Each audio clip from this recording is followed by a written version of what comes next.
भारत माता की, भारत माता की, देश के अमर शहीदों की, देश के अमर शहीदों की स्वतंत्रता दिवस, स्वतंत्रता दिवस।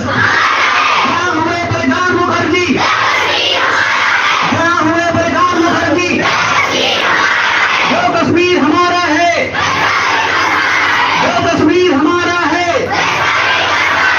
अन्न जहाँ का, जल जहाँ का, वस्त्र जहाँ के, वह है प्यारा। इसकी रक्षा कौन करेगा? कैसे करेंगे?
सभी अभिभावक बंधुओं से निवेदन है कि वे अपना अपना स्थान यथाशीघ्र ग्रहण करें।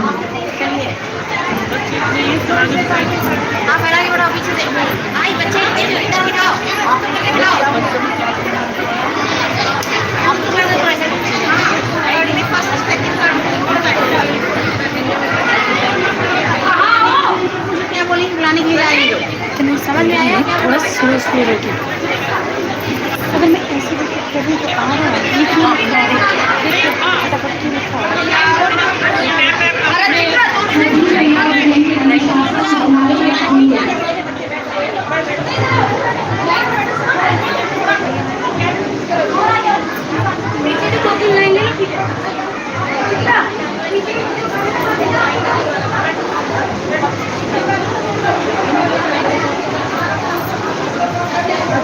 रखिए। आएंगे तो मैं ले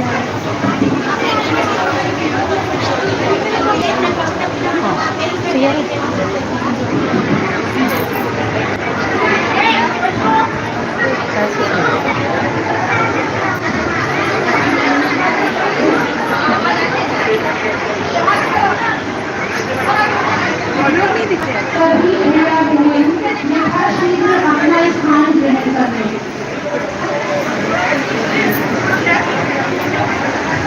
अरे यहाँ तो 12 बजे आएगी, कौन लेकर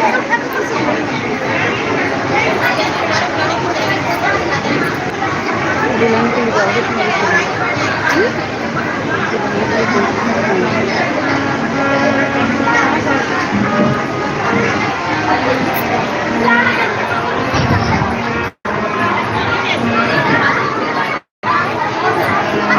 तिरंगा लहराता है अपनी पूरी शान से, हमें मिली आजादी वीर शहीदों के बलिदान से।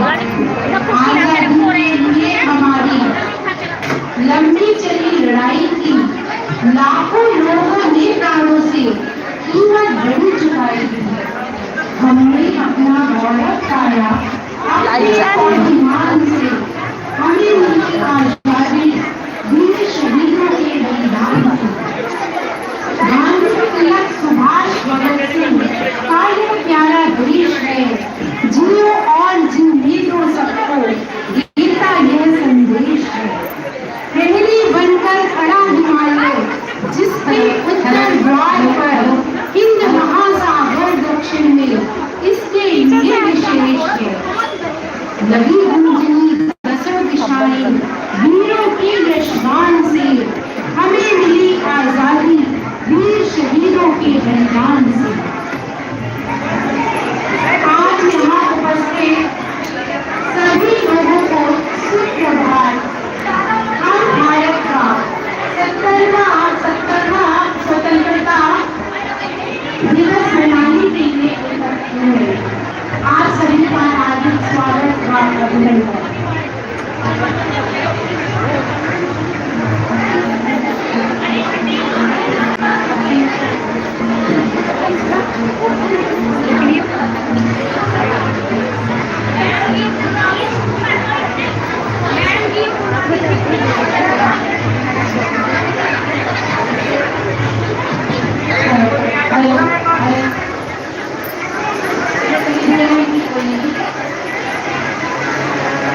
बुलाने के लिए मुझे बता देना। सरस्वती के पावन आंगन की अच्छा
अधिष्ठात्री देवी मां शारदे के पावन परिसर में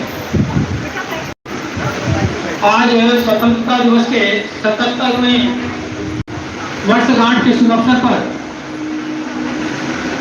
इस परिसर में उपस्थित अतिथियों, अभिभावक बंधु, मातृशक्ति एवं अन्य मुन्ने भैया बहनों, आप सभी का हार्दिक स्वागत, अभिनंदन।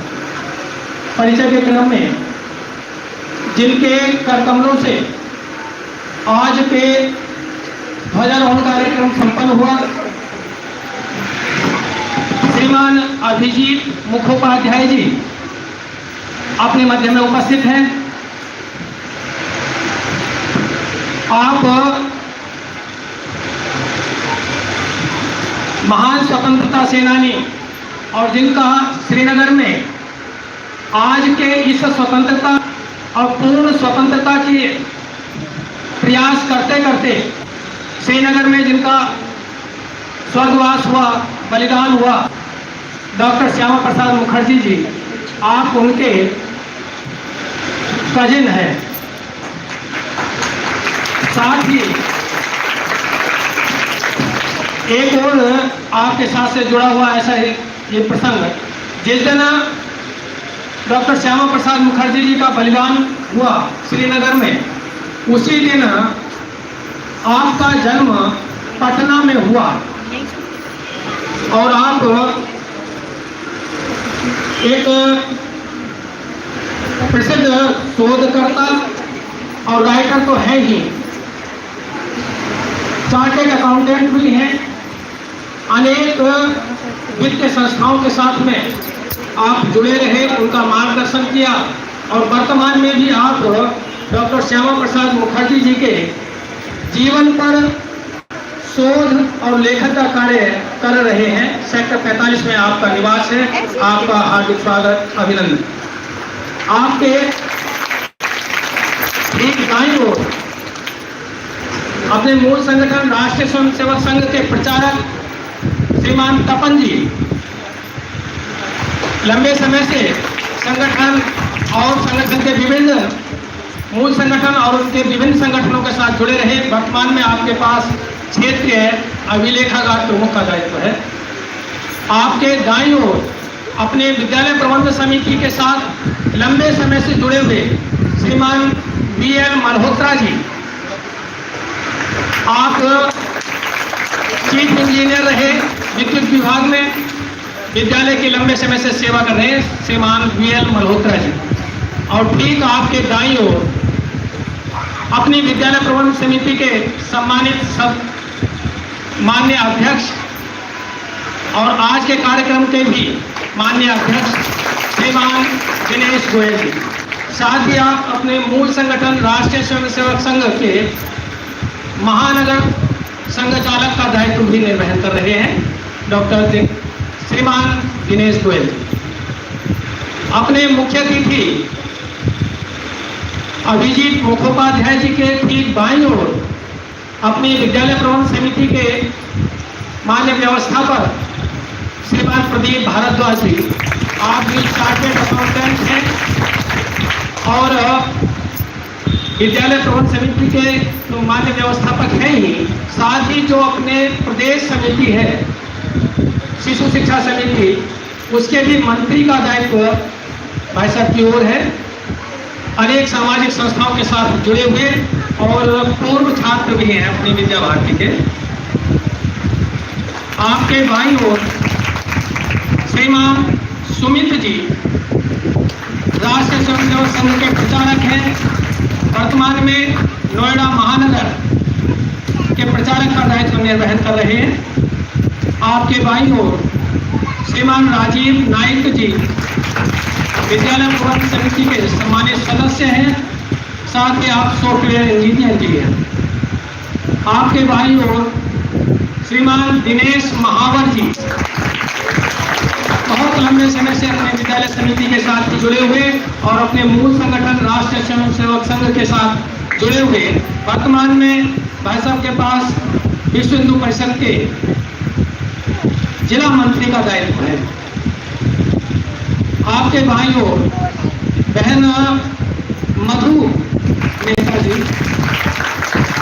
बहुत ही सामाजिक कार्यों के साथ में बड़े बढ़ चढ़ कर भाग लेने वाली, उनके साथ में सहयोगात्मक भाग के साथ में जुड़ी रहती हैं। आपके बाईं ओर श्रीमान विपिन कोशी जी, आपके ठीक बाईं ओर श्रीमान ब्रजेश चौहान जी अपने मूल संगठन के भाग कार्यवाह का दायित्व भाई साहब इस समय आपके पास है। आपके बाईं ओर श्रीमान अनिल चौहान जी, आप भी जिस क्षेत्र में, जिस नगर क्षेत्र में अपना विद्यालय आता है विवेकानंद नगर, उसके नगर कार्यवाह का दायित्व आपकी ओर है। श्रीमान आपके बाईं ओर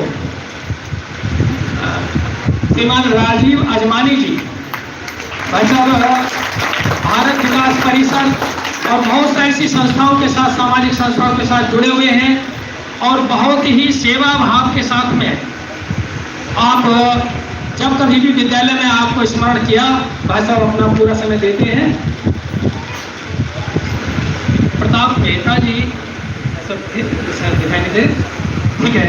अभी आज का कार्यक्रम लाइव भी हो रहा है यहाँ पर, क्योंकि स्थान के कारण से और मौसम के कारण से केवल कक्षा चतुर्थ और पंचम के भैया बहन हैं, उनके अभिभावक हैं, शेष भैया बहन इस कार्यक्रम को लाइव देख रहे हैं।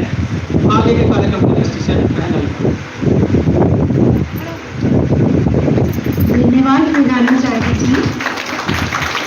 आज हम अनेक स्वतंत्रता सेनानियों के बलिदानों के कारण नील आजादी की कारण ही खुली हवा में सांस ले रहे हैं। हम सदैव उनके ऋणी रहेंगे। हमें अपनी श्रेष्ठ संस्कृति पर गर्व है। इसी भाव को दर्शाता प्रस्तुत है गीत आजादी की खुली हवा में, कक्षा द्वितीय के भैया बहनों द्वारा। सॉरी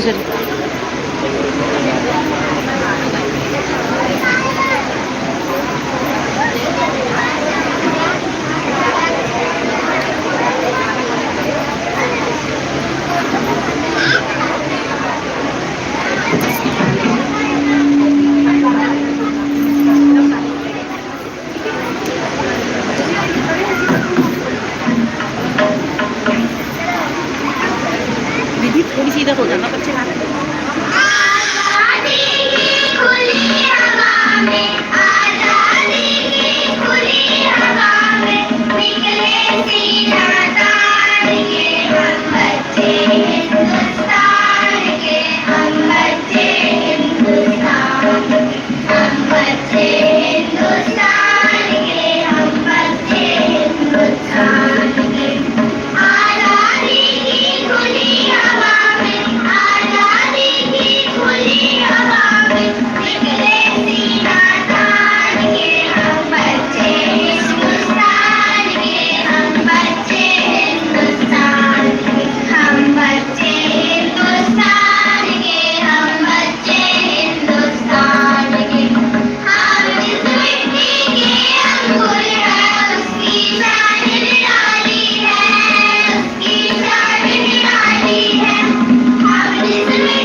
राष्ट्र उन्नति के शिखर पर चढ़ता रहेगा।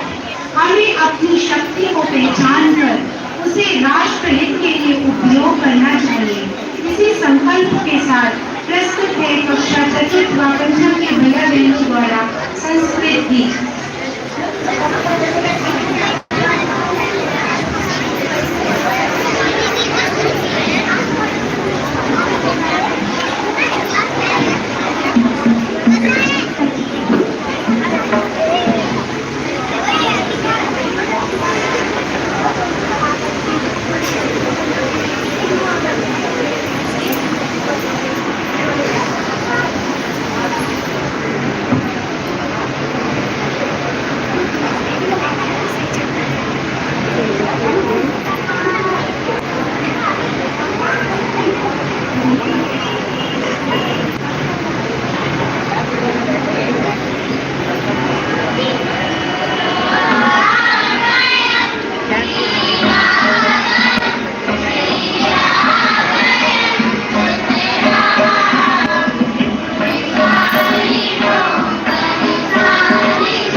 Now presenting a speech by Master Singh, the student of class 5th.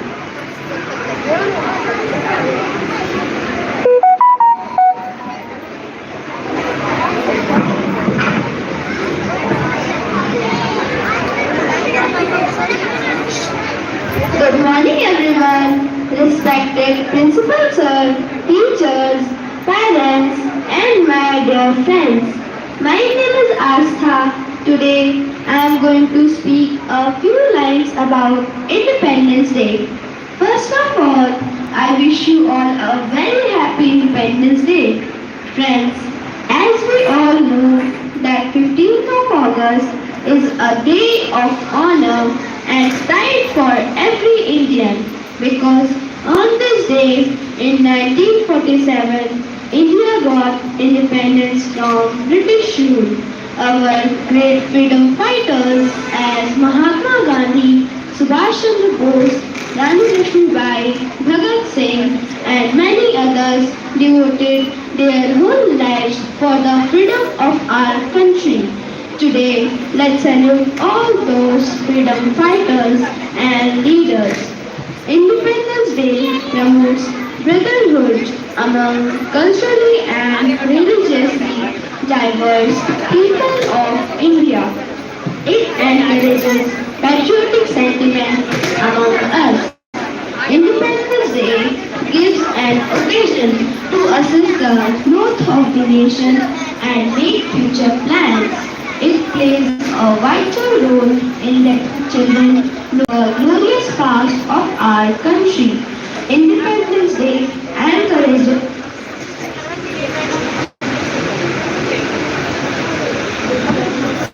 fruitful love and harmony among the people and respect for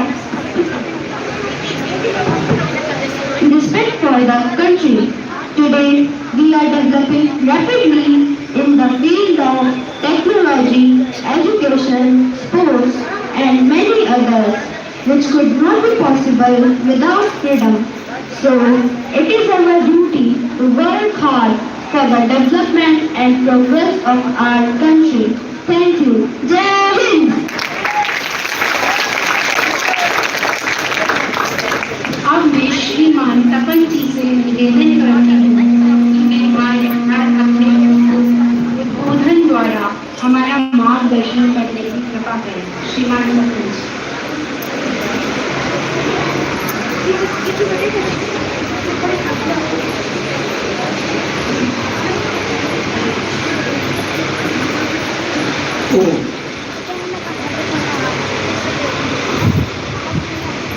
सभी को हमारे इस 77वें स्वाधीनता दिवस की हार्दिक शुभकामनाएं। अपने देश के पूर्व प्रधानमंत्री अटल जी की एक कविता है 15 अगस्त को लेकर, उसकी कुछ पंक्तियां आपके सामने रखता हूं। 15 अगस्त का दिन कहता आजादी अभी अधूरी है।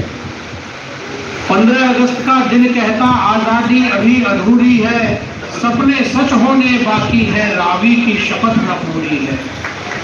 जिनकी लाशों पर पग धर करके आजादी भारत में आई, वो अब तक है खाना बदोश, गम की काली बदली छाई। आज देश अपना 76वां स्वाधीनता दिवस मना रहा है,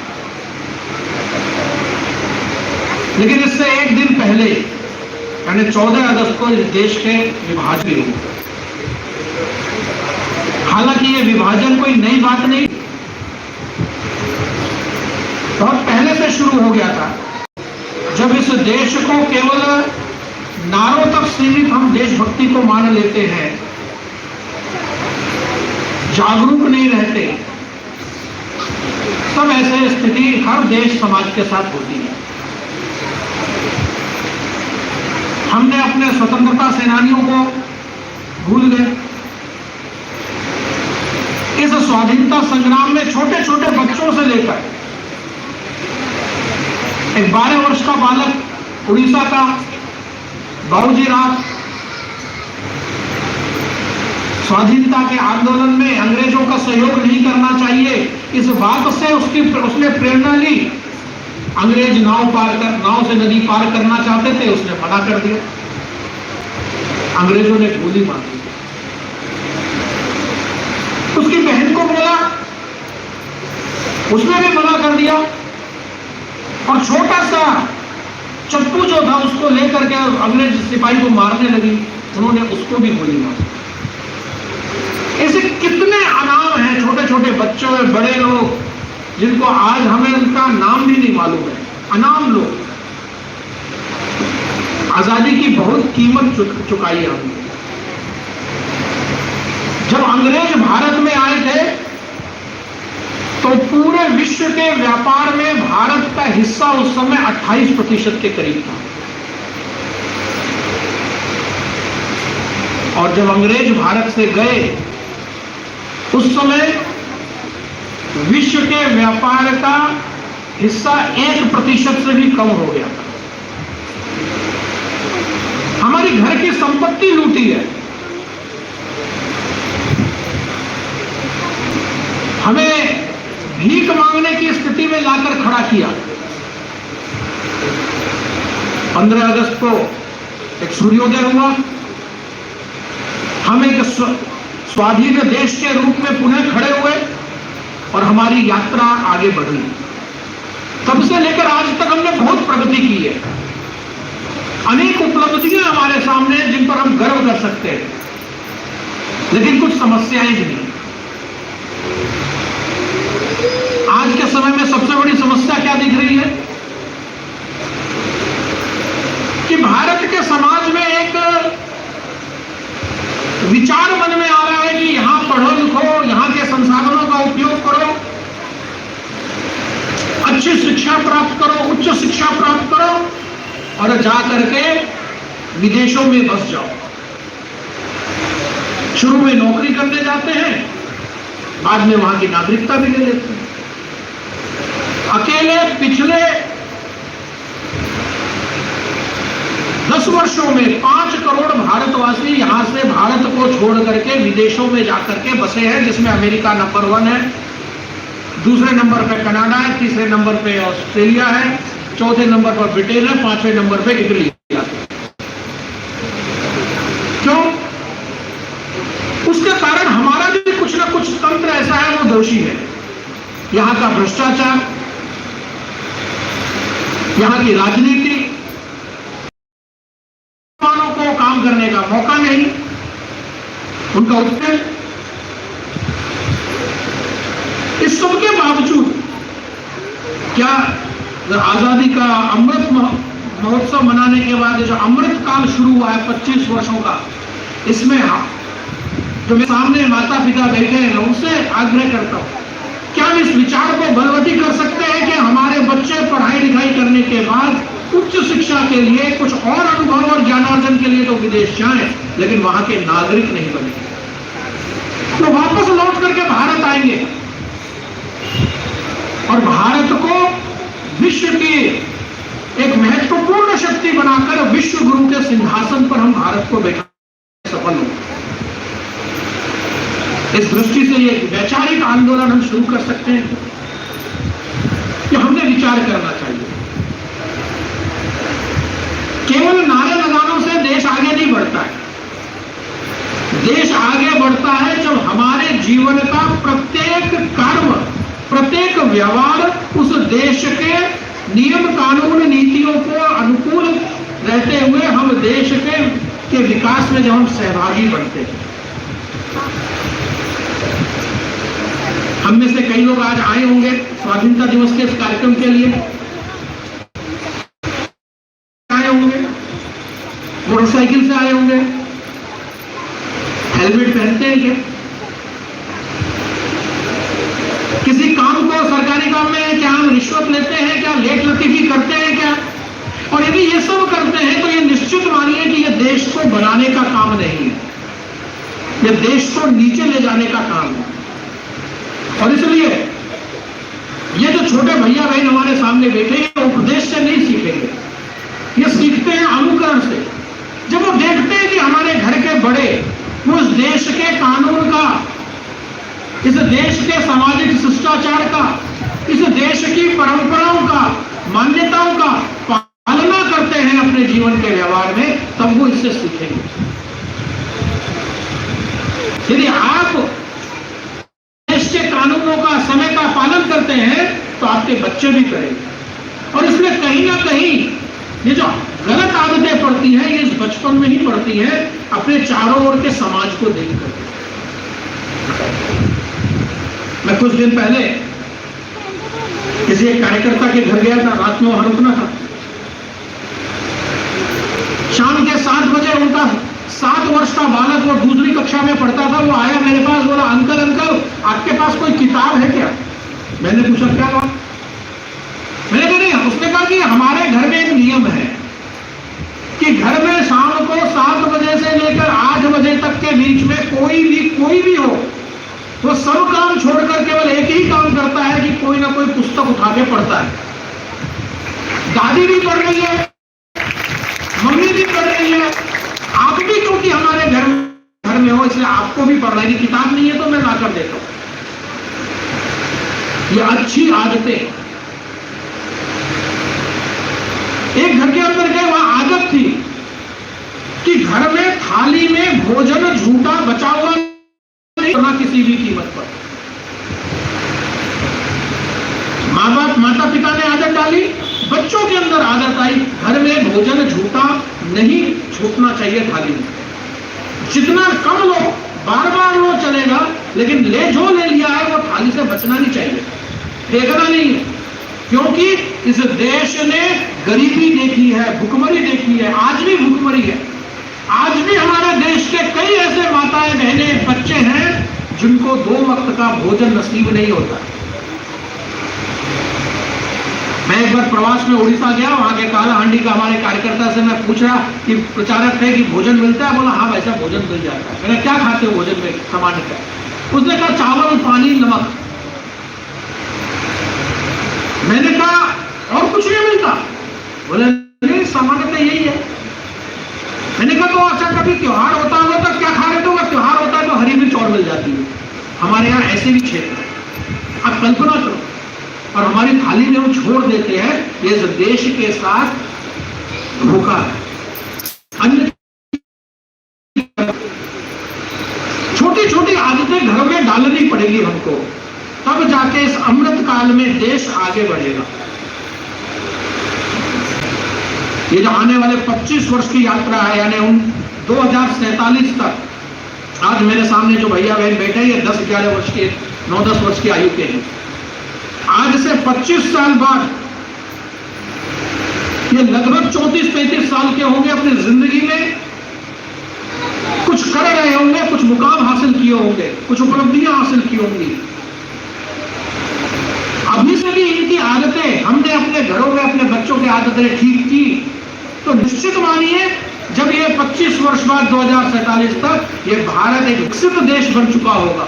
आज जो हम विकासशील देश की श्रेणी में हैं, और इसके लिए फिर मैं वहीं से शुरू करूंगा कि हमारे विद्यालय और घर, इन दोनों को प्रयास करना पड़ेगा।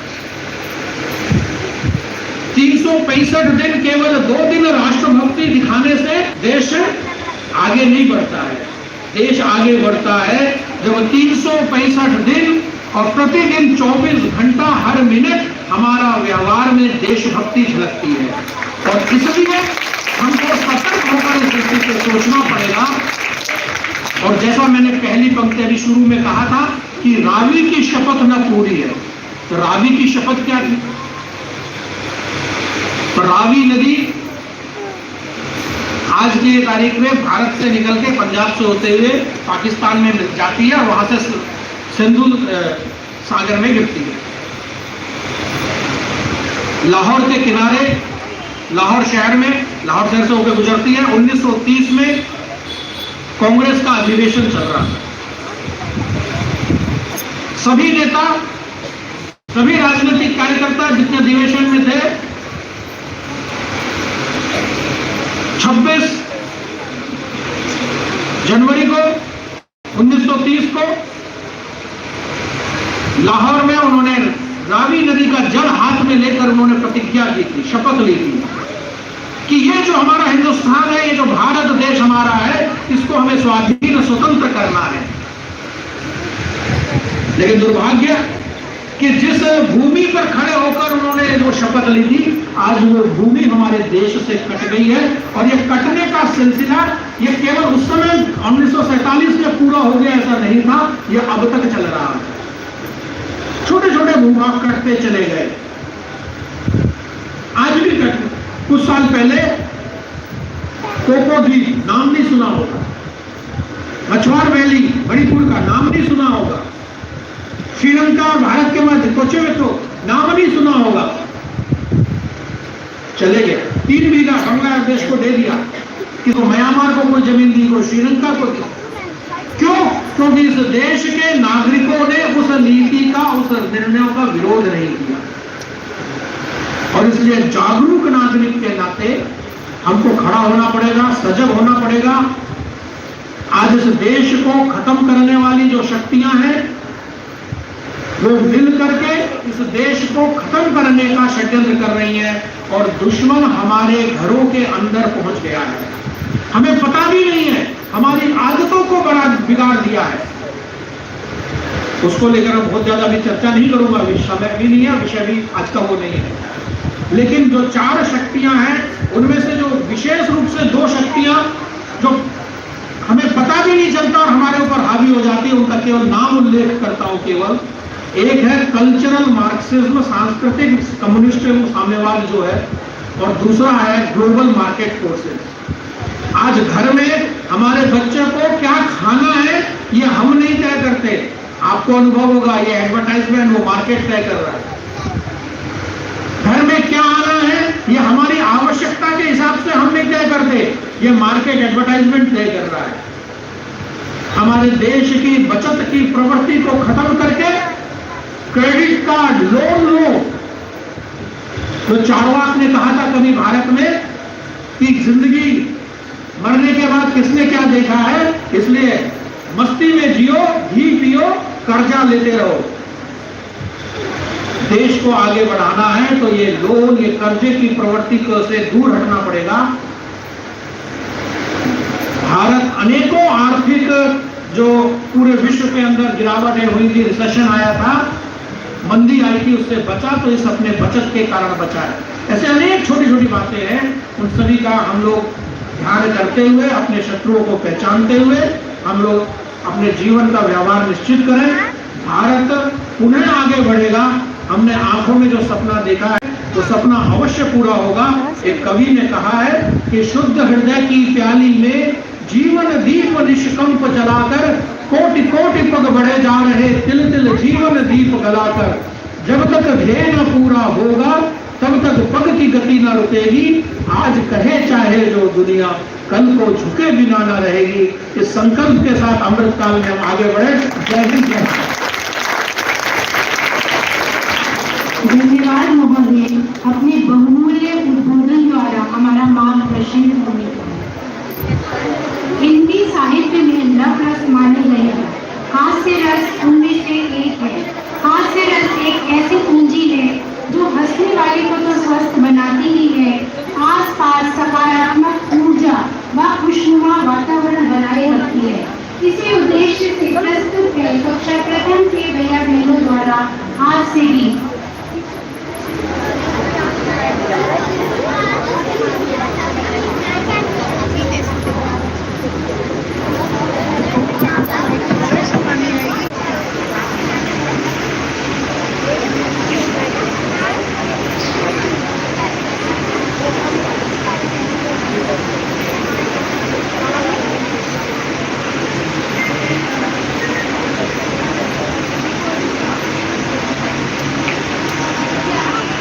दिया रे दिया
होती है आजादी?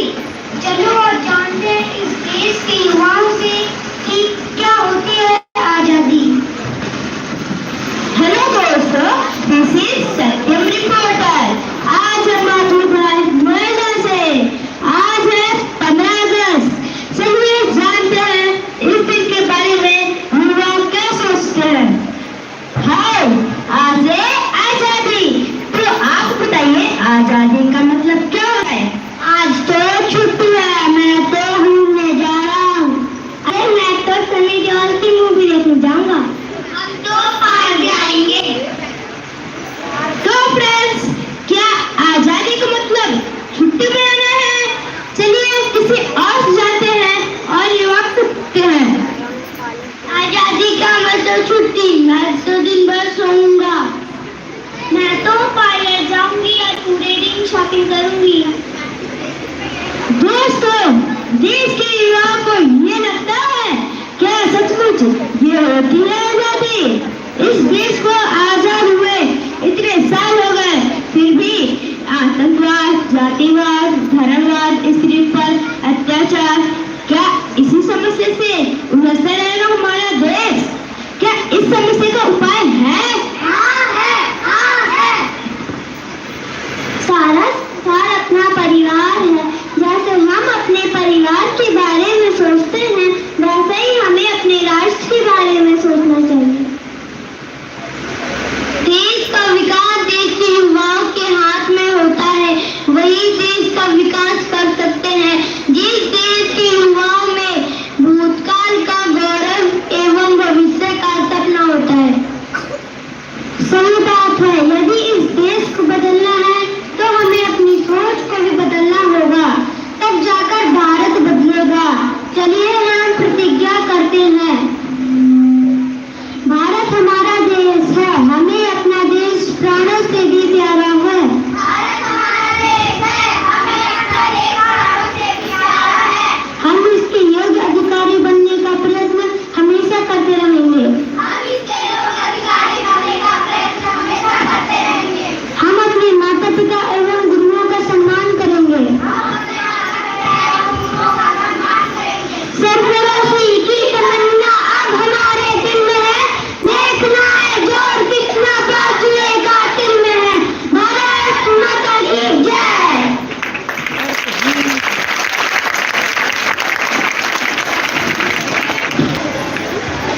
नमस्कार। 77वां स्वाधीनता दिवस के सबको हार्दिक अभिनंदन। सम्मानीय अतिथि, हमारा पुराना राज्य दिनेश जी, मालहोत्रा जी, तपन जी, प्रदीप जी, सुमित जी, राजीव जी, बाकी सारे सम्मानित अतिथि, अभिभावक, सबको मेरा अभिनंदन, नमस्कार। लेकिन बच्चे, तुमसे हम थोड़े से बात करना है। मेरे को भाषण देना नहीं आता। मैं भाषण, जब तुम जैसे नन्हे थे ना, भाषण शुरू होते मैं आहिस्ता से निकालता, तो मैं बात करना चाहता हूँ। हाँ, तुम लोगों से बात करना चाहता हूँ। पहले पूछना चाहता हूँ कि इस बार का जो स्वाधीनता दिवस है उसका भावना क्या है, थीम क्या है? कोई भी बोल दो, कोई बात नहीं। भावना, इस बार का भावना है नेशन फर्स्ट ऑलवेज फर्स्ट। देश पहले, सदा सर्वदा पहले। मेरा कहना है ये सिर्फ इस साल का नहीं होना है, ये सारे जिंदगी का होना है। देश पहले, सबसे पहले। पशु से मानव का क्या फर्क है? पशु खुद का बारे में सोचता है, उसके बाद अपना परिवार का सोचता है। कोई पशु उसका आगे कुछ सोच नहीं सकता है। मानव उसका आगे सोचता है, अपना माटी का बात सोचता है, देश का बात सोचता है। तो खुद से ऊपर चलकर परिवार बात का ऊपर जाकर देश का बारे में सोचना सबसे प्रधान कर्तव्य है। तो यही इस बार 2023 स्वाधीनता दिवस का हमारा थीम है। लेकिन मेरा कहना है ये थीम बराबर बना रहना चाहिए। Nation fast always fast. देश सर्वोपरि है, सबसे आगे है। इसमें एक और एक छोटा सा बात मैं बताना चाहता हूँ। मैं ज़्यादा लंबा बात नहीं करना है मेरे को, क्योंकि मेरे को इतना बात करना आता भी नहीं है। तुम पता कुछ नहीं है, तुमसे सीख रहा है, क्योंकि तुमसे उम्मीद ज़्यादा है। मैं सारे बच्चे को बोल रहा हूँ, हम देश को किस रूप से देखते हैं? हम देश को माँ के रूप से देखते हैं। सबसे सम्मान हम किसको करते हैं? माँ को करते हैं, क्योंकि माँ जन्मदात्री है, खाती है, पालिका करती है। तो देश को माँ का रूप में देखने के लिए हमें किसने सिखाया है? कोई भी बताओ। Just to worship the country as a mother, कौन बताया था पहले? वंदे मातरम, माँ जैसे पूछो, बोलो बैठ के बंकिम चंद्र चट्टोपाध्याय, बैठ जाओ। तो वंदे मातरम, हमको पूजन करना है देश को माँ का बराबर, माँ जैसे, उससे बड़ा कुछ नहीं होता है। तो माँ का बराबर पूजन करना है। तपन जी एक बहुत बड़ी सुंदर वाक्य है, मैं वो बात में ज़्यादा चर्चा नहीं करना, क्योंकि मेरे को अंदर था, उन्होंने बोल दिया। माँ का पास जैसे लौटना है ना, जहाँ भी जाओ, जो भी करो, पढ़ाई करो। मेरा अपना बेटा इंग्लैंड में पढ़ाई करने के लिए गया था, मैं उसको बोल दिया तो वापस आना जरूरी है, तब मैं पैसा दे दूँगा। वापस आ गया। बाहर जाओ, सीखो, देखो, दुनिया जानो, लेकिन घर लौटाओ। अपना देश के लिए कुछ करो, जो भी सीख के आओ इधर के लिए, बाहर जाके उनके लिए तुम्हारा जो भी तुम्हारा काबिलियत है वो करने का कोई मतलब नहीं होता है। तो इसलिए मेरा यही कहना है कि जो भी करना है पहले सोच देश के बारे में रखो, खुद के बारे में जितना करना है जीने के लिए ना पाए, परिवार के लिए देखभाल करना ना पाए, लेकिन परिवार बाद में मत फंसो, उसको आगे आके देश के बारे में सोचो। और ये जो वंदे मातरम का जो भावना है ना, भारत माता का भावना वहां से आया है। ये भारत माता का भावना दिए थे ऋषि अरविंदन ने। उन्होंने भारत माता का सामने पंडिचेरी में बैठ के तपस्या करते थे। और भारत माता का जो फोटो देख रहे हो वो अवनींद्रनाथ टैगोर ने पहले अंकित किया था। और मेरे को ज्यादा कुछ कहना नहीं है। और एक छोटा सा प्रश्न है तुम लोगों से कि भारत का पहचान कहाँ है, किससे पहचान बनता है? निशान क्या है? हमारा फ्लैग है, पताका। तो इसका सम्मान करो। पताका में क्या है, उसको कैसे हम कौन सा भावना से सजाया है, ये ध्यान से समझो। क्योंकि क्या है, जो कुछ लोग हो ना पताका को बड़ा हल्का से लेते हैं। मैं एक उदाहरण देता हूँ, मेरा खुद का नहीं है, स्वामी जी का है, स्वामी विवेकानंद। उनका साथ किसी कोई अलवार का महाराजा, मैं सुना जितना उनका तर्क हुआ था, वो बोलते थे कि ये जो मूर्ति, फोटो, इसका कोई मतलब कोई जरूरत नहीं है। उन्होंने बोला कि जरूरत है कि उससे हम उसको प्रतीक रूप से सोचते हैं। तो ज़्यादा बात विकंदा नहीं हुआ। उन्होंने बोला ठीक है, आपका फिरना मत हमसे, लेकिन मेरा कहना है कि ये जो मूर्ति है, जो निशान है, ये भी फोटो है, वो जरूरी है। फिर बातों बातों में अचानक उन्होंने बोला कि ये फोटो किसका है। एक बड़ा सा फोटो ऑयल पेंटिंग था। तो महाराजा ने बोला मेरा पिता का है, उसको नीचे उतार सकते, बड़ा सुंदर फोटो है। नीचे उतारा, बोले उससे थूको आप। तो एकदम ये हो गया कि पिताजी का फोटो में टुकड़े, ये तो फोटो है, इसमें टुकड़े से क्या, आपको पिताजी तो नहीं है। उनको समझ आ गया। तो हर चीज का निशान होता है। तो देश तो आपके सामने खड़ा नहीं हो सकता है, तो निशान है हमारा फ्लैग, पताका। तो उसमें क्या है, उस बारे में मैं छोटे से बोलता हूँ। इसमें 3 कलर है। एक है गेरुआ, सैफ्रॉन। वो किसका प्रतीक है बताओ? करेक्ट, त्याग और साहस। ठीक है, बहुत बढ़िया बोला। ठीक है, इसलिए वो चाहत है हमारा, रंग दे मुझे गेरुआ। गेरुआ हमें चाहिए, क्योंकि उससे ही हमारा त्याग बनता है, उससे हमारा साहस बनता है। बीच में है सफेद, किस चीज का है? शांति, शांति, आनंद। लेकिन ध्यान रखना, शांति बलवान का शांति होना चाहिए, दुर्बल का नहीं है। तुम बलवान होगा तो तुम शांति कायम रख सकते हो। डर का मारे में शांति को गिफ्ट नहीं मानना है, बलवान का शांति। और तीसरा नीचे है, बताओ कौन सा कलर है? हरा। किसका प्रतीक है? हरियाली प्रतीक किसका है? किस चीज के लिए है? समृद्धि, प्रॉस्पेरिटी। तो उसके लिए तुम लोग जिम्मेदार हो।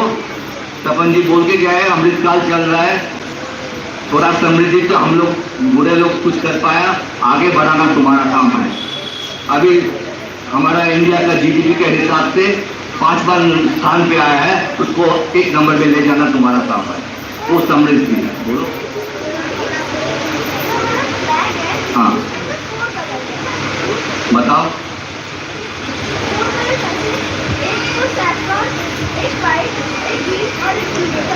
राइट, चक्रों का ब्लू क्यों कलर होता है? हाँ, तुम बढ़िया बोला। ब्लू कलर क्यों है? ब्लू किसका प्रतीक है? हाँ, ठीक है, कोई बात नहीं, हमें भी कितना पता है, जितना पता है उतना ही बोल रहा हूँ। तुम्हें तो बहुत कुछ पता है।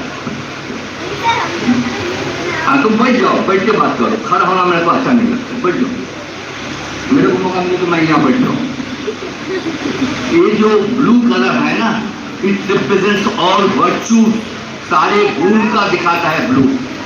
विजडम, कॉन्फिडेंस, ज्ञान, सिंसियरिटी, लॉयल्टी, इस सब का प्रतीक होता है ब्लू। इसलिए अशोक चक्र ब्लू है। और तुमने जो बोला उसका अंदर जो 24 ये स्पोक है, स्पोक को हिंदी में क्या कहते हैं? हाँ, वो भी एक एक चीज का है। वो मैं ज्यादा से नहीं बताऊंगा क्योंकि तुम्हारा उम्र नहीं हुआ, सिर्फ इतना ही बता देता हूँ। उसमें 12 फॉरवर्ड है, 12 रिवर्स है। एक्चुअली कैसे बना है, तुमने बात उठाया तो मेरे को अंदर में ये आगे और भी बात करने जा रहे हैं। ये क्या है ना, पहले जो पिंगाली भेंकाया ने जो बनाया था, फर्स्ट जो बनाया था, तुम्हें मालूम है? पहले जो ये फ्लैग का डिजाइन किया था पिंगाली भेंकाया करके, आंध्र प्रदेश का कोई, उन्होंने 2 कलर से बनाया था, लाल और सादा।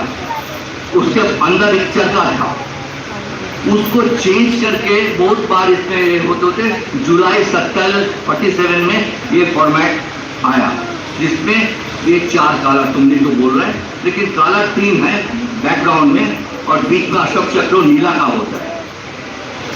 ये अशोक चक्र हमेशा नीला का ही होगा, तो उन्होंने उसको नहीं दिया था, बाद में चर्चा में आया। अभी ये जो चरखा था, चरखा से कैसे आ गया अशोक चक्र? बाबा साहेब अम्बेडकर ने लाया। क्यों लाया? ये बुद्धिज्म का एक ये है, 12 चक्र होता है जाने का और 12 चक्र वापस आने का। तो ये जो है ये थोड़ा सा तुम्हारा मतलब और बड़ा होने का बात बताएंगे। तो ये जो लाइफ साइकिल होता है ना, उसको परिचय है।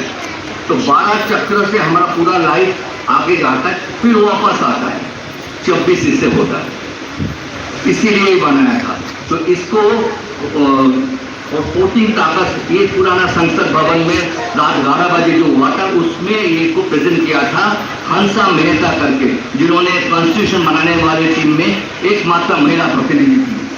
तुम जैसे थे उस जमाना में, वो इनोवेशंस में भी गए थे। हंसा मेहता ने दी थी, उस टाइम वंदे मातरम गाना गा रही थी, वो भी एक लेडी थी, सुचेता मजूमदार। ये हंसा मेहता जी गुजरात की थी, सुचेता मजूमदार बंगाल की थी। बाद में वो सुचेता कृपालाल शादी करके ये उत्तर प्रदेश का प्रथम मुख्यमंत्री थे।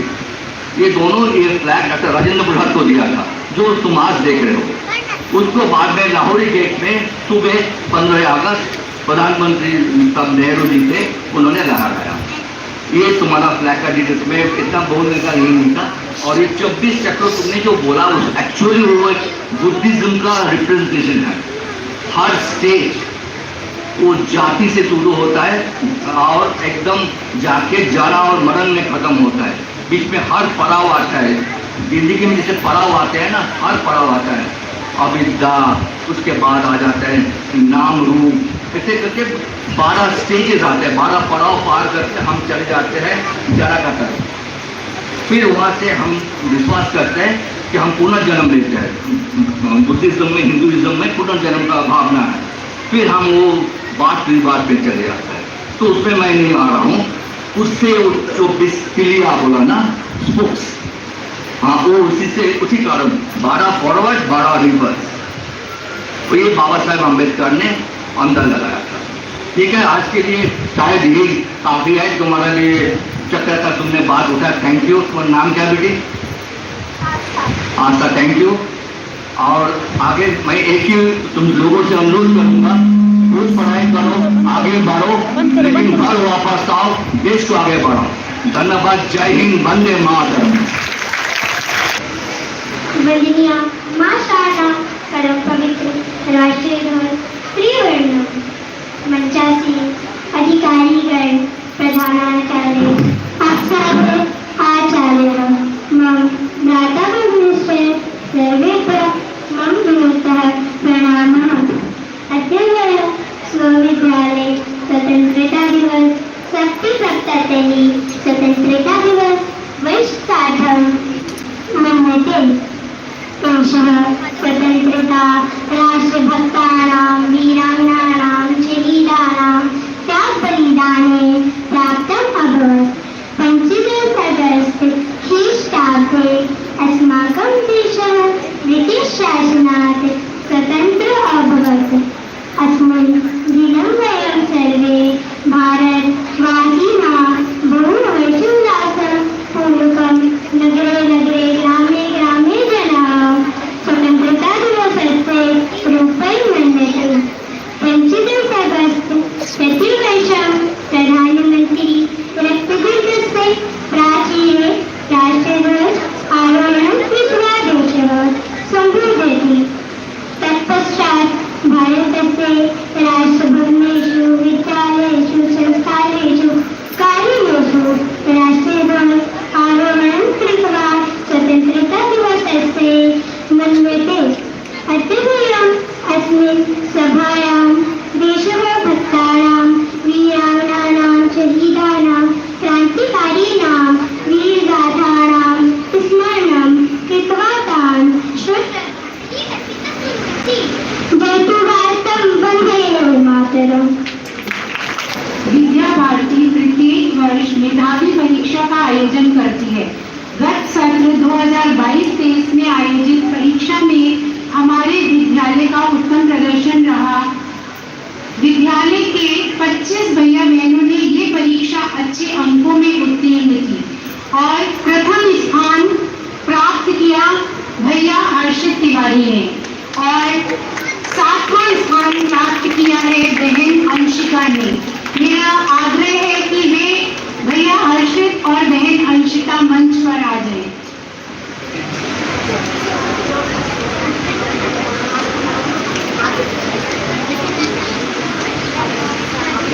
और मैं बाकी भैया बहन जिन्होंने ये परीक्षा उत्तीर्ण की है उनका नाम बोल रही हूँ, वे भी मंच पर आते जाएंगे। बहन अंकिता दास, भैया तविश चौहान, बहन माही यादव, भैया ऋतिक, भैया फैजान, भैया सक्षम गुप्ता, भैया अथर्व द्विवेदी, भैया पुष्पेंद्र, भैया स्वयं खत्री, भैया सूरज, भैया आशुतोष गुप्ता, भैया आलोक, भैया विवेक कुमार, बहन कृतिका, बहन साक्षी, भैया पंकज कुमार, बहन भूमिश्री, बहन अंशिका उनियाल, भैया अभिज्ञान मिश्रा, बहन लावण्या, भैया कार्तिक द्विवेदी, भैया हर्ष मिश्रा, भैया आयुष मिश्रा। इन सभी ने ये परीक्षा अच्छे अंकों से उत्तीर्ण की है। अब मेरा श्रीमान तपन जी से आग्रह है कि वे इन भैया बहनों को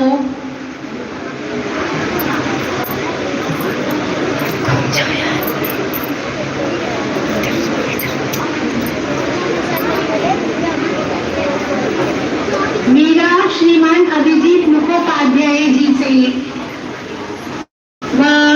श्रीमान सुमित जी से आग्रह है कि वे मंच पर आकर इन भैया बहनों को पुरस्कृत करने की कृपा करें।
अरे वाह, वेरी गुड।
दिनों के लिए एक बार विशेष ताल गुरु।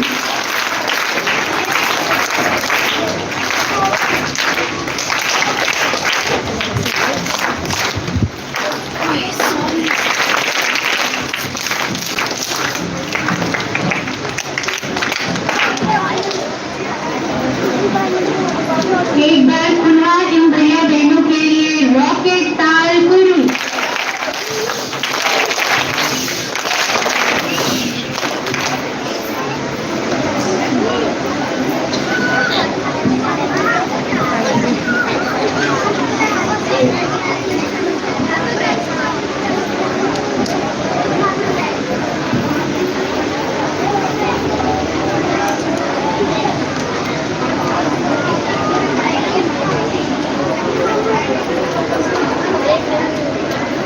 हाथ में श्रीमान आज अपने 76वें स्वाधीनता दिवस को हम मना रहे हैं। सभी ने नैतिक मूल्यों को लेकर के, राष्ट्र को लेकर, संस्कृति को लेकर भिन्न भिन्न प्रकार के विषय आपके सामने भी रखे हैं। उन्हीं विषयों को कुछ आगे थोड़ा सा बढ़ाते हुए मैं अपना विषय रखता हूं। इस भारत की बलवेदी पर लाखों ने जान गंवाई है जब यह आजादी पाई है, जब यह आजादी पाई है। बताते हैं कि पूरे अगर 712 के आप ईस्वी से देखेंगे तो पहला अपने पे जो आधिपत्य जिसने जमाया वो था मोहम्मद बिन कासिम, और उसके बाद से निरंतर हम इस पराधीनता को झेलते रहे। लाखों लोग, उनकी कोई संख्या, कोई गिनती नहीं है, जो इस देश के लिए, मातृभूमि के लिए खप गए। और 1947 आते आते हम स्वाधीन हुए। बताते हैं कि लगभग 47 में जो बंटवारा हुआ वो 24वां बंटवारा था, और 1857 से लेके 47 तक लगभग हमने 50 लाख वर्ग किलोमीटर अपनी भूमि को खोया है।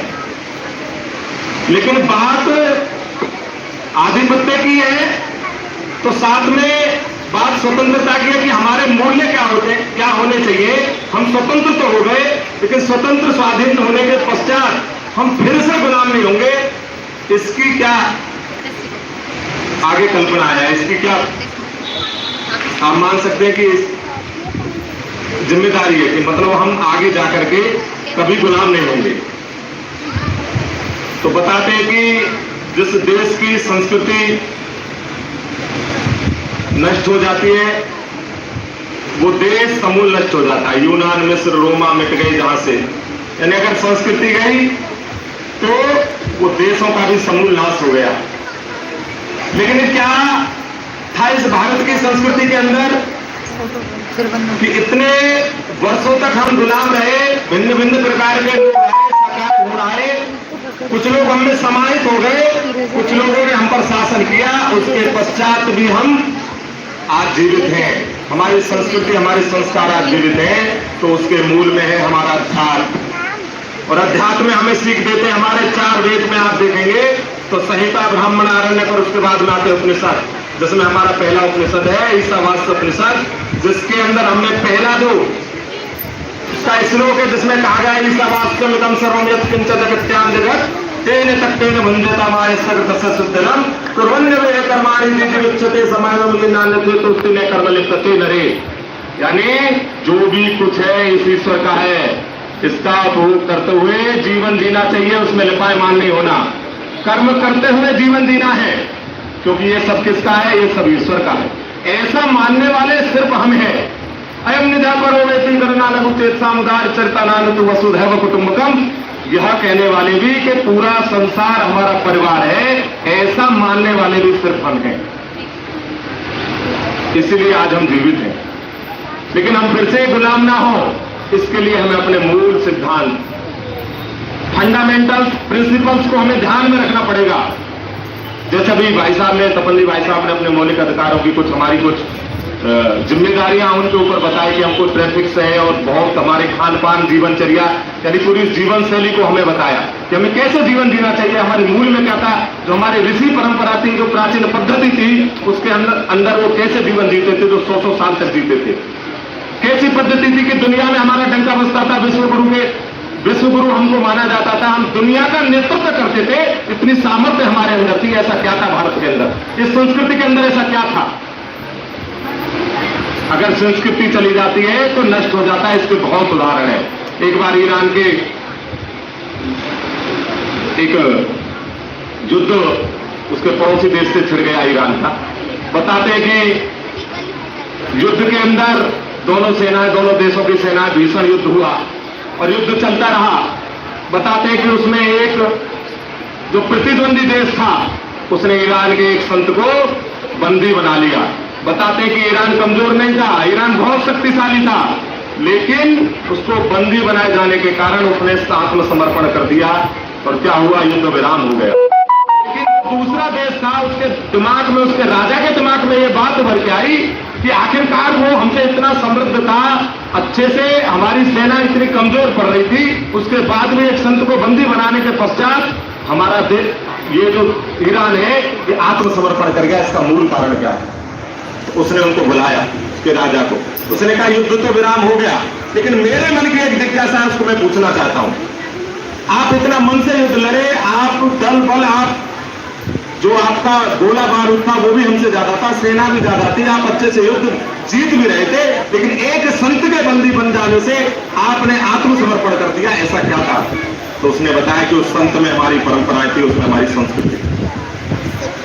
तो बताते हैं कि संस्कृति नष्ट हो जाती है तो उस देश का समूल नाश हो जाता है।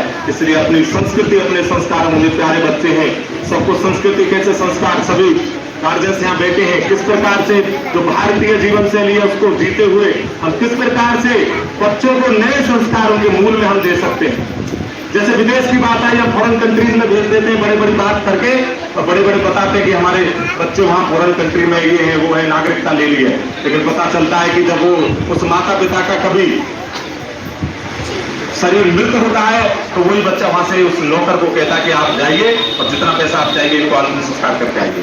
क्या ऐसे संस्कार हम देना चाहते हैं? कैसे संस्कार हम देना चाहते हैं? आखिरकार किस लिए पढ़ा रहे हैं, हमारी जिम्मेदारियां क्या है, मूल क्या है, उसको समझना पड़ेगा कि आखिरकार हम बच्चों को हम जो शिक्षा दे रहे हैं उसका पर्पज क्या है, उसका लक्ष्य क्या है। मूल में हम राष्ट्र की बात कर रहे हैं, संस्कृति की बात कर रहे हैं, यह विद्यालय विद्या भारती बात करती है, मूल नैतिक मूल्यों की बात करती है, तो क्यों करती है, इसके पीछे आपको सोचना पड़ेगा। और थोड़ा सा हमारी जो गार्जियंस है उनकी जिम्मेदारी है कि एक एक छोटी छोटी बात को जो हम भूल जाते हैं कई बार, क्योंकि जो ये गैलेक्सी वाला और आज एक स्टेटस वाला जो जीवन हमारे सामने चल रहा है उसको भूल करके छोटी छोटी चीजों को जो हमारी ऋषि परंपरा ने हमें दी है उनको किस प्रकार आगे बढ़ाते हुए हम देश के लिए, राष्ट्र के लिए ऐसे बच्चों का निर्माण, भगत सिंह जैसे बच्चों, झांसी रानी जैसे, पन्ना धाय जैसी वीरांगनाओं का हम निर्माण करें। कलखंड भारत था 14 में, आपको सबको होगा, तो अटल जी की एक छोटी सी कविता है, कविता नहीं है, दो चार उसकी पंक्तियां मैं बस सुनाता हूँ कि दिन दूर नहीं खंडित भारत को पुनः खंड बनाना है, गिलगित से गारो पर्वत तक आजादी पर्व मनाना है, तो स्वर्ण दिवस के लिए आज से कमर कसे बलिदान करें, जो पाया वो खो ना जाए, जो खोया उसका ध्यान करें, जो पाया वो खो ना जाए, जो खोया उसका ध्यान करें। कि घर आए मुश्किलों का तूफान, अंत में है कि अगर आए मुश्किलों का तूफान तो मेरे खून से इंकलाब लिख देना, अगर आए मुश्किलों का तूफान तो मेरे खून से इंकलाब लिख देना, मैं भारत माँ का बेटा हूं, मरूं तो मेरे कफन पर हिंदुस्तान लिख देना।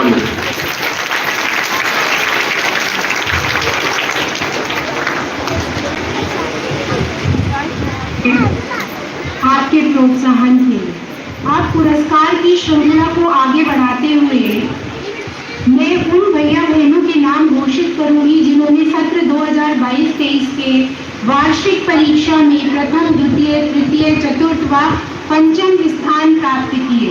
मैं उनका नाम घोषित कर रही हूँ, वह कृपया मंच पर आते जाएंगे। बहन नैन्सी 6th A, बहन नैन्सी, बहन अंशिका, बहन रूपा कुमारी 5th A, बहन भैया हिमांशु मिश्रा 5th F, बहन आद्या अनु 4th B, बहन आनिया गुप्ता 4th B। इन भैया बहनों ने अपनी कक्षाओं में प्रथम व द्वितीय स्थान प्राप्त किए हैं। अब मेरा श्रीमान दिनेश गोयल जी से आग्रह है कि वे इन भैया बहनों को पुरस्कृत करने की कृपा करें। श्रीमान दिनेश गोयल।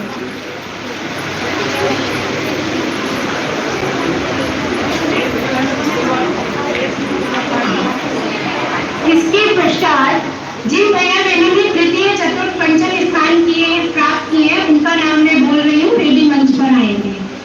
बहन कृतिका 6th C,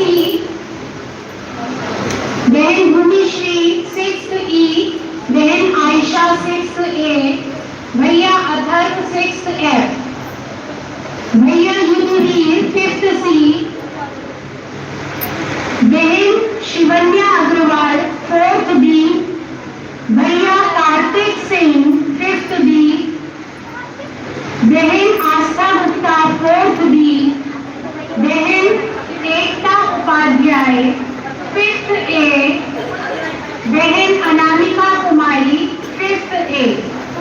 सभी भैया बहन मंच पर आने की कृपा करें।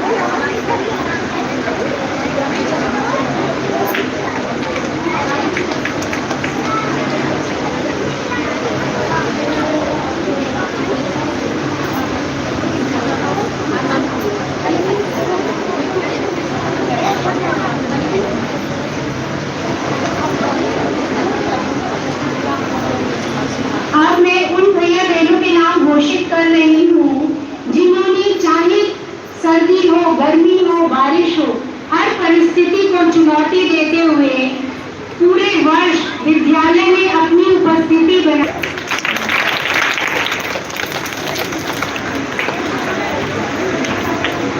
इन भैया बहनों ने हर परिस्थिति का मुकाबला करते हुए पूरे वर्ष विद्यालय में अपनी उपस्थिति बनाए रखी।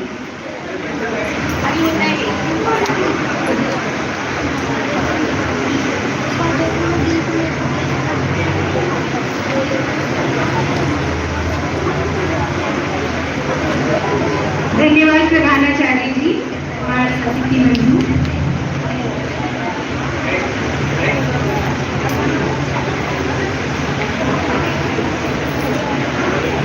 पुरस्कार वितरण के पश्चात प्रस्तुत है कक्षा चतुर्थ व पंचम के भैया बहनों द्वारा भजन अमृत है हरिनाम।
सुंदर प्रस्तुति के लिए सैनिक ताल करूं।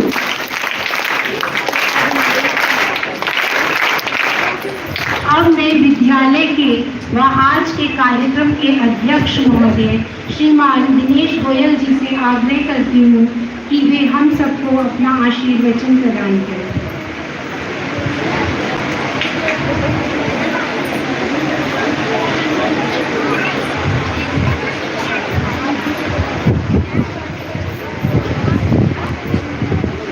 सम्मानित मंच, सभी आचार्य बंधु भगिनी, अभिभावक महोदय और बच्चों, आज हम स्वाधीनता की वर्षगांठ मना रहे हैं। स्वाधीनता से आगे स्वतंत्रता और स्वतंत्रता से आगे विकसित। भारत 1000 वर्षों की गुलामी के बाद और स्वाधीन हुआ। ये गुलाम क्यों हुआ, कभी विचार किया? भारतीय जो मानस है, भारतीय व्यक्ति है, बहुत ही बहादुर है, कभी कायर नहीं है, लेकिन फिर भी गुलाम रहा। केवल एक कारण ये रहा कि यहाँ के जो लोग हैं, या तो ज्ञानचंद हैं या सलाहचंद हैं, उनमें से कुछ जयचंद भी हैं। इसी कारण से और भारत गुलाम रहा। पुराने दृश्यों को देख करके हमें खुशी भी होती है और कई बार दुख होता है। 15 अगस्त 1947 को जो दृश्य था, उस दिन कैसा दृश्य होगा हमको ध्यान कर सकते हैं क्या? एक तरफ दिल्ली पूरी दुल्हन की तरह सजी हुई थी, गाड़ियां दौड़ रही थी, बहुत बढ़िया रेखांकन हो रहा था और दिल्ली बहुत बढ़िया अच्छी तरह सजी हुई थी। एक दृश्य ये था, एक सीमा पर भागदौड़ मच रही थी, मारकाट हो रही थी और लगभग उस समय ऐसा अंदाजा है कि 20 लाख लोग मारे गए। एक दृश्य ये था। और एक तीसरा दृश्य और था कि एम्बुलेंस से सायरन बजाती चल रही थी, हॉस्पिटलों में लोग सेवा कर रहे थे, चिकित्सा कर रहे थे, जो लोग घायल थे। उस बीच से और कुछ लोग खुशी भी मना रहे थे। ये सब कुछ हुआ और ये केवल हमारी अपनी कमी के कारण से।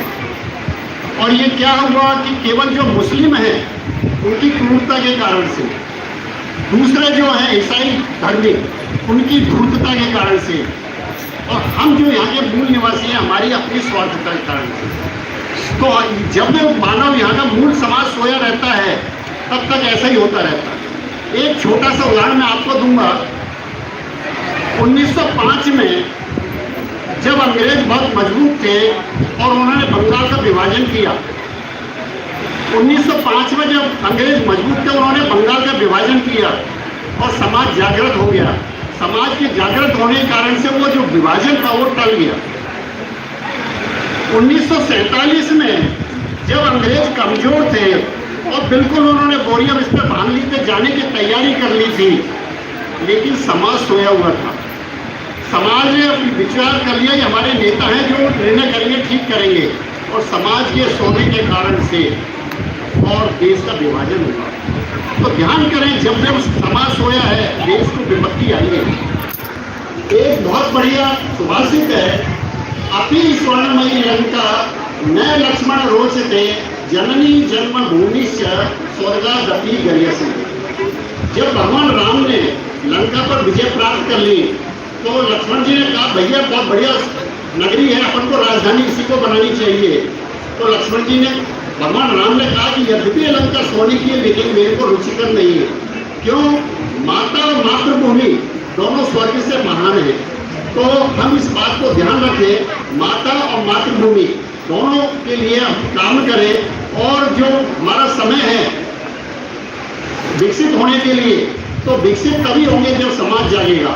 अभी जैसे हम स्वच्छता के लिए बातचीत चल रही है, प्रशासन का बहुत तैयारी है कि हम नोएडा को प्रथम लाना है स्वच्छता पर। केवल प्रशासन से नहीं होगा, जब तक समाज जागृत नहीं होगा, हम सोचेंगे नहीं कि हमें करना है, तो ये तभी होगा। इंदौर में हम सब भी लोग गए होंगे, मैं भी गया हूँ, तो वहाँ का समाज जागा हुआ है कि मेरे को गंदगी नहीं फैलानी है, तभी इंदौर प्रथम आया। कहने का आशय ये है कि समाज को जागृत होना पड़ेगा, तभी ये देश विश्व गुरु बन पाएगा, और हम उसी ओर आगे जागृत हैं। आज स्वाधीनता दिवस की बहुत बहुत शुभकामनाएं। धन्यवाद अध्यक्ष महोदय। अब मैं उपस्थित महानुभावों का विद्यालय परिवार की ओर से आभार व्यक्त करने के लिए श्रीमान हमारे विद्यालय के व्यवस्थापक श्रीमान रवि भारद्वाज को आमंत्रित करती हूँ।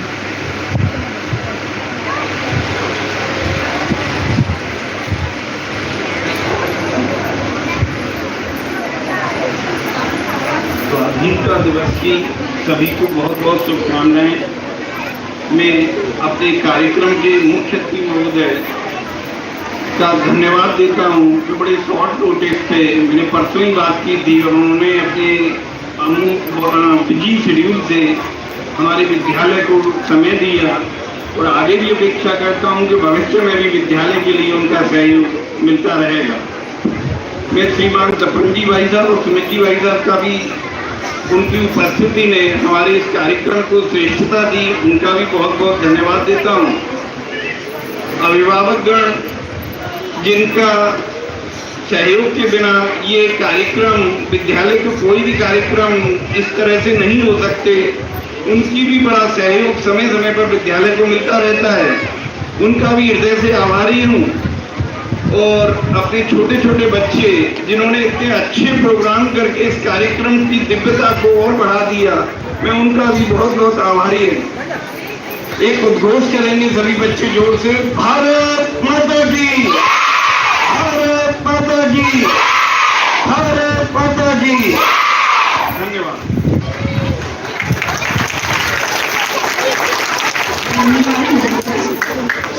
कार्यक्रम के अंत में वंदे मातरम होगा, उससे पूर्व में कुछ सूचनाएं प्रदान करना चाहती हूँ। प्रधानाचार्य जी उपस्थित अतिथि बंधुओं के साथ विद्यालय की बस का उद्घाटन करने के लिए प्रस्थान करेंगे। सभी अभिभावक बंधुओं से निवेदन है कि वे प्रसाद ग्रहण कर ही जाएं। व अंत में सभी भैया बहन अपने स्थान पर ही रहेंगे, उन्हें वहीं से प्रसाद प्राप्त होगा। वंदे उत्तिष्ठ सावधान आगमः दक्ष वंदे मातरम।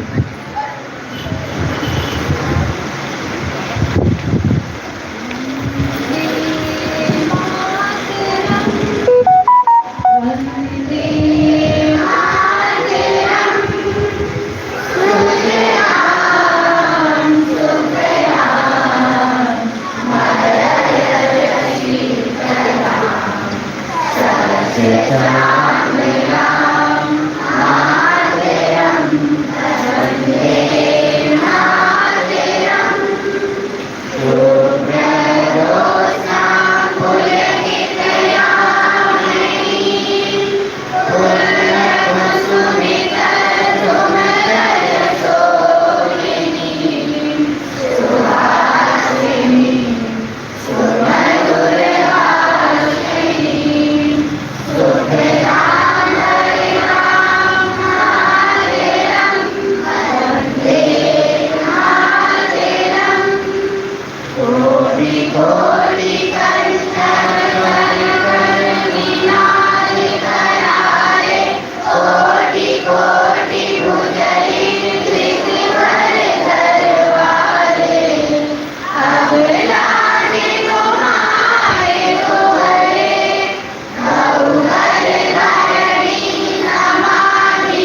त्वमयि दुर्गा दशरथधारिणी कमला कमल दल विहारिणी वाणी विद्यादायिनी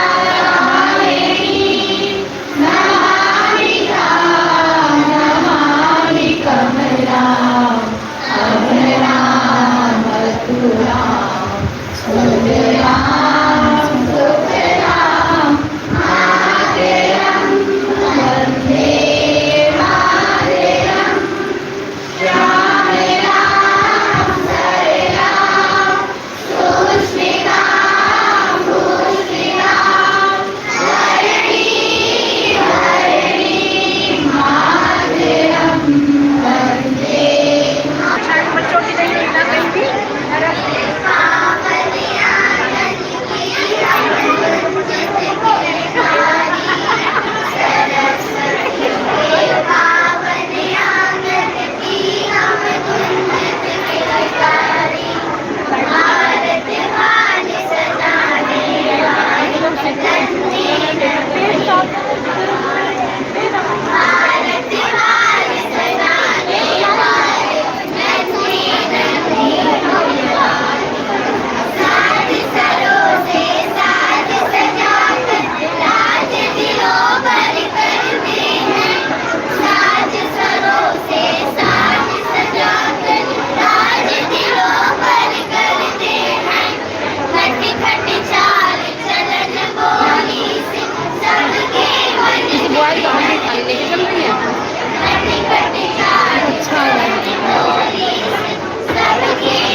सेब एंड हाईलाइट